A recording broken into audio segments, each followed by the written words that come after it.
Hello বন্ধুরা, আর S মুখে তোমাদের সবাইকে স্বাগত। আজ আমি তোমাদের সঙ্গে তালের আরেকটা রেসিপি নিয়ে চলে এসেছি। আজ বানাবো আমি তাল সত্ত্ব। আর তালের পিউরি কী করে বার করে নিতে হয় সেই ভিডিওটা আমি অলরেডি আমার একটা ভিডিওই দেওয়া আছে, সেখানে গিয়ে অবশ্যই তোমরা দেখে আসতে পারো। চলো বানাই। প্রথমে একটা পাত্রের মধ্যে তালটাকে নিয়ে নিয়েছি, গ্যাসের মধ্যে বসিয়ে লো থেকে মিডিয়াম লো আঁচের মধ্যে প্রথমে তালটাকে জাল করে নেব। তারপরে শেষের দিকে একেবারে আঁচটাকে একেবারে লোতে রেখে দিয়ে ভালো করে তালটাকে জাল করে নিতে হবে। আর জাল করার সময় তালটাকে একদমই ছেড়ে দিয়ে অন্য কোথাও চলে দেওয়া যাবে না। ঘন ঘন তালটাকে নেড়ে নিতে হবে, নয়তো নিচে একেবারে বসে যাবে বা ধরে যাবে, পুড়ে যাওয়ার ভয় থাকবে। তাই ভালো করে তালটাকে সব সময় নেড়ে যেতেই হবে। দেখো ফুটতে আরম্ভ করে দিয়েছে আমাদের তালটা, আর ফুটে গেছে। আর কিছুক্ষণ এটাকে নেড়ে নামিয়ে নেব। আর কালারটাও দেখতে পেয়েছো কত সুন্দর চেঞ্জ হয়ে গেছে। আর কালার চেঞ্জ হয়ে যাওয়ার ফুটে যাওয়ার তাল সত্ত্বের গন্ধটা জাস্ট অসাধারণ লাগে।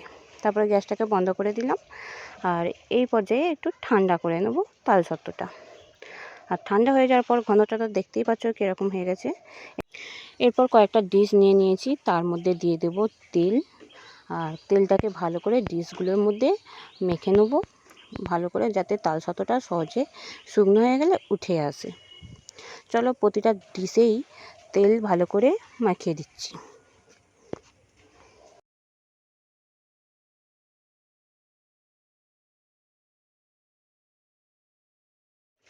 এরপর তেল দেওয়ার পর তালটাকে নিয়ে ভালো করে চামচের সাহায্যে পুরো ডিশটাই ছড়িয়ে নেব।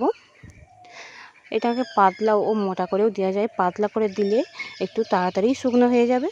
আর এখন যেহেতু বর্ষার সময়, বৃষ্টি পড়ে, প্রত্যেক দিনই প্রায় বৃষ্টি চলছে, তাই একটু দেরি হবে।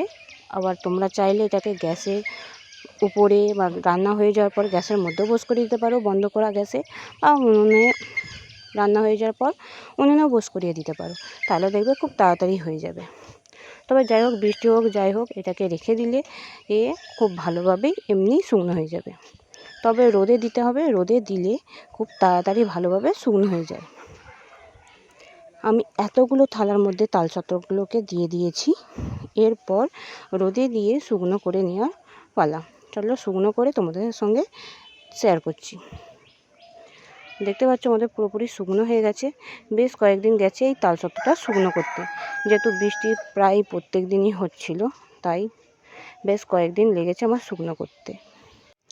আর এই সত্ত্বটাকে তোমরা এইভাবে এমনিও খেতে পারো, আর স্টোর করে তোমরা রেখে দিতে পারো, সারা বছরই থেকে যাবে এই তাল সত্ত্বটা। তবে মাঝে মাঝে একটু রোদে দিয়ে দিলে বেশ ভালো হয়। আর খুব ভালো করে শুকনো করে নিলে রোদে দেওয়ার কোনো দরকার পড়েই না, যতদিন চাইবে ততদিনই রয়ে যাবে। আর চলো আমি এটাকে রেখে দেবো, এখন কিন্তু খাবো না, যাতে পরে অন্য কোনো মাসে অফ সিজনে এটাকে বড়া টড়া বানিয়ে খাওয়া যেতে পারে। সমস্ত তাল সত্ত্বগুলো আমি ডিশ থেকে তুলে নিচ্ছি। তুলে নেওয়ার পর এটাকে ভালো করে ছোটো ছোটো করে কেটে একটা স্টোরের মধ্যে রেখে আমরা এটাকে রেখে দেব। আর এটাকে পরে তো বড়া টড়া করে বানিয়ে খাওয়াই যাবে। আর তাল সত্ত্বর ভিডিওটা তোমাদের কীরকম লেগেছে অবশ্যই কমেন্ট করে জানিয়ে দাও। ভিডিওতে অবশ্যই একটা লাইক করো, যারা সাবস্ক্রাইব করোনি সাবস্ক্রাইব করো। দেখাচ্ছে অন্য ভিডিওই। Thank you for watching.